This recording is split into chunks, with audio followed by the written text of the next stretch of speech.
Hi! இன்னைக்கு பார்த்தீங்கன்னா, எங்க தோட்டத்தில காய்ச்ச ஒரு வித்தியாசமான ஒரு தக்காளி. இது நாங்க அங்கோலா தக்காளின்னு நாங்க சொல்லுவோம். சொல்லுவோன்னா, அங்கேருந்து தான் சீட கொண்டு வந்ததுனால அங்கோலா தக்காளி. நம்ம ஊர்ல இருந்தாலும் இருக்கலாம். எனக்கு தெரில. இதோட நேம் தெரிஞ்சுன்னா நீங்க கமெண்ட்ல சொல்லுங்க. ஓகேவா? இது வந்து அதிகமா மாவு பூச்சி வந்து அதிகமா அட்டாக் பண்ணிட்டு, அதுக்கு நான் என்ன பண்ணுனேன், இந்த அரிசி கழுவுன தண்ணி இருக்குல்ல, அத வந்து 3 டேஸ் ஃபெர்மெண்ட் பண்ணி இதுக்கு நான் போட்டேன். பட் இன்னைக்கு நேத்திக்கு போட்டேன். இன்னைக்கு பார்த்தீங்கன்னா, அந்த இலையெல்லாம் ஒரு மாதிரி ஆகி வாடி போய் இருக்குது. இது தேறுமான்னு தெரில. தேறுச்சுன்னா நான் இந்த தக்காளி எப்படி வருதுன்ட்டு நான் வந்து உங்களுக்கு காட்டுறேன். ஓகேவா? இன்னொரு தொட்டியிலயும் நான் வச்சுருக்கேன். அதில வந்து மாவு பூச்சி ஒண்ணும் அட்டாக் பண்ணல. இந்தா இது ஃபுல்லுமே இந்த தக்காளி தான். பட் ஃபுல்லும் அட்டாக் பண்ணிட்டு மாவு பூச்சி.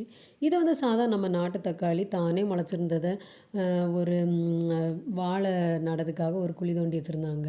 அதுக்குள்ளே போட்டு மண்ணையும் கொஞ்சம் மூடி போட்டேன். சூப்பரா வந்தது. நெறைய காய்ச்சுது. இப்பவும் கொஞ்சம் கொஞ்சம் காய்க்குது. கிட்டத்தட்ட லாஸ்ட் கட்டம் வந்துருச்சுன்னு நெனைக்கிறேன். கொஞ்சம் கொஞ்சமா காய்க்குது. அப்புறம் வந்து நான் இன்னொன்னு அந்த செர்ரி டொமேட்டோ மாதிரி இருந்துச்சுன்னு சொன்னேன்ல, அது ஓவல் ஷேப்பில காய்க்கும். அது வந்து தொட்டியில நட்டது. இதில எந்த மாவு பூச்சியுமே இல்ல. இதோட நேம் தெரிஞ்சுன்னா நீங்க வந்து சொல்லுங்க. ஓகேவா? அதே மாரி மாவு பூச்சி தாக்குதலுக்கு இது என்ன ஸ்ப்ரே பண்ணலாம்? அதையும் நீங்க சொல்லுங்க. ம் அ வேற வந்து இன்னும் கொஞ்சம் சில காய்கள்லாம் வச்சுருக்கேன். அது அடுத்தடுத்த வீடியோல நான் வந்து உங்களுக்கு காட்டுறேன். ஓகேவா? இதுதான்.